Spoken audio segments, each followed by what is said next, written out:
Hi, I'm Jen Duke, and this is Module 3, Activity Funds Safeguards. In regard to guidelines for spending school activity funds, the main comparison that I can make is that the school funds should benefit the school body at the time, and that the funds should only be spent for the purpose that they were raised.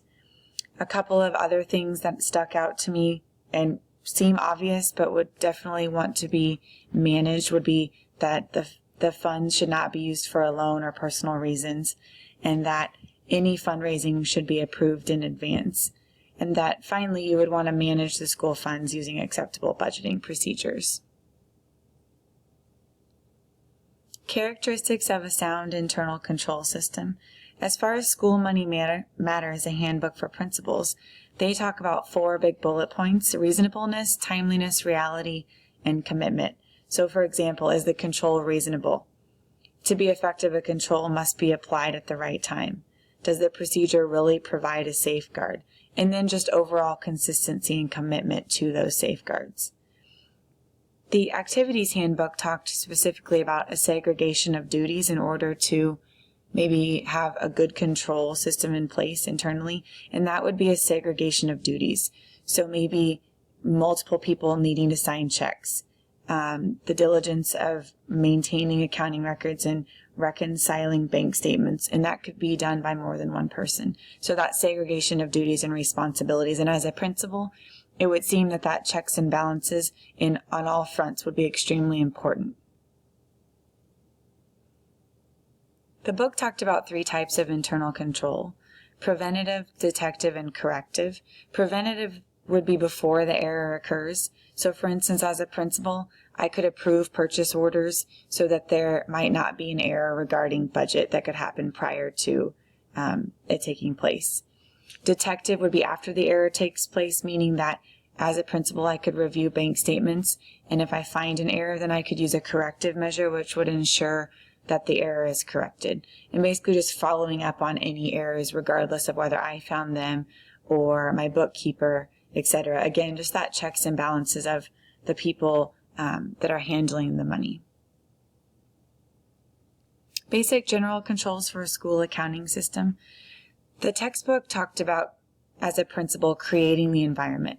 So as a principal, I would lead with high moral and ethical standards, and I would make sure that my staff would understand and feel that I would not compromise those standards and that it is a business. Administrative controls, that's again making a diligent effort to follow those safeguards.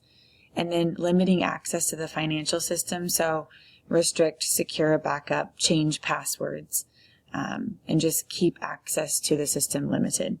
The Activity Funds Handbook talked about some other things that I thought were important: an audit trail, meaning that they really talked about physical evidence and being able to follow that.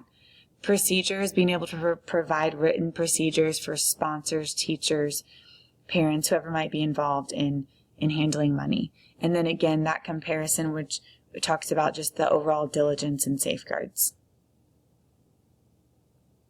Controls for cash receipts.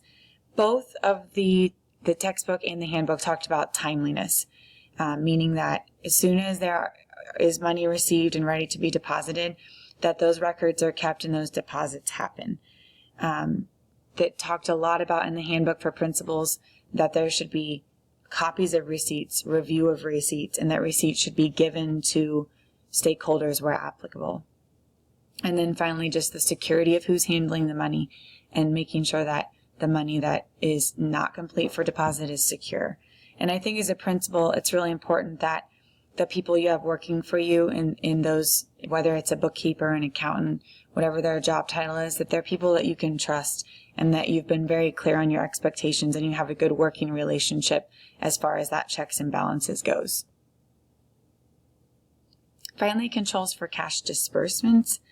Talked about always issuing payments with a check. Again, that traceable document trail, and that was listed in both the Activity Funds Handbook and the textbook. That there is a use for purchase orders, and that again, numbering those documents, reviewing those orders, and then obtaining prior approval is extremely important. And then one thing that I thought made a lot of sense would be that bank reconciliation happening as soon as possible is really important so that you know your true fund balance.